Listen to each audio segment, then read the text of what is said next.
So this is one of my first technical review videos I've ever done on a Wikileaks, and this one is quite interesting. There are two main things I found. I'm going to start off with the fun one first, and that's what we got on the screen here. It would appear that the CIA hate, or one of their working groups anyway, appears to hate library files as much as I do. If you work in any kind of engineering capacity within a Windows environment and you have to move user profiles, you'll find that you either have to disable libraries or you have to generate them at login.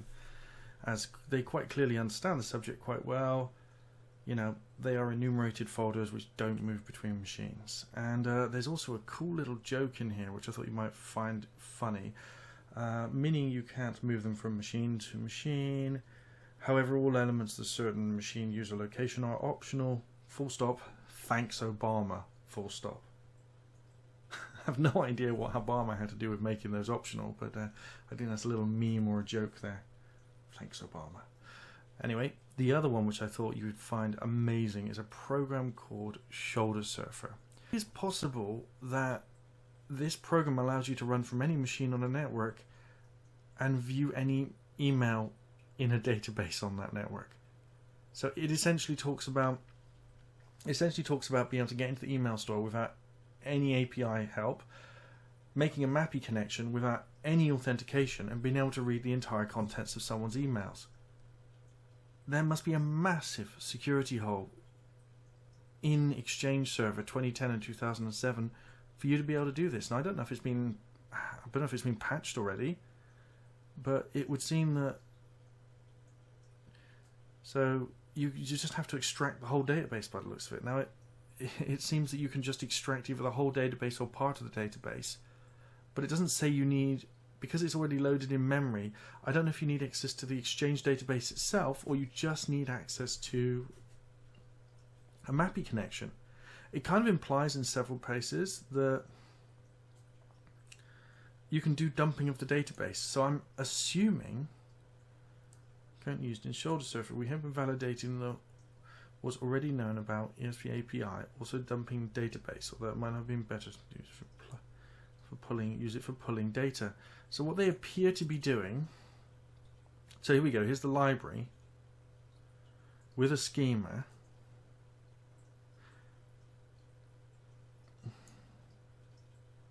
But none of the currently used in Shoulder Surfer. We hope to validate what's already known about ESP API, dumping the database. So this appears to have been a concept for dumping an entire Exchange database by just connecting to either the network or the Exchange server. It's not too clear here what they mean, but that's pretty scary stuff for anyone who works in IT support. The fact that someone could come into your network and, you know, it doesn't say they need administration access, and to be able to dump your entire Exchange database. I mean, they're usually pretty large, but to be able to do that, it's pretty scary. It's pretty scary stuff. And those are the only two things I found in the documents that were really relevant to anything I do, but I thought they were quite interesting and I thought they were quite fun. And to be honest, it's quite scary that although they look like they've got close to, I don't think they've completed this tool. There's a possibility they have, but it's unclear whether they have or not. I mean, this is the thing with this Vault 7 data dump. It appears to be the data of one user or of one part of a project which is across many shared drives and many teams, and it doesn't appear to be the whole information. So you have to be clear that some of this stuff is concept stuff that they never managed to achieve. They go into quite detail about, thankfully this is in memory, but the bit that I don't get is there's a very, very definite sense of personality and humour that runs through a lot of these documents, which implies a lot of them were written by a young person who appears to have been working on concepts associated with, you know, just breaking into stuff. And yeah, they are totally doing what everyone assumes they're doing. And look, there's smiley faces all over this document. You know, thankfully it's already loaded into memory. So they're worried about the fact that they can already hack a database where you get into esent.dll, but unfortunately they need Exchange, and Exchange will only accept messages from ese.dll. So you can't do JET calls one way and on the other, which is understandable. They want to use the JET API, but thankfully it's already loaded into memory, so they already have a way of getting the database from memory.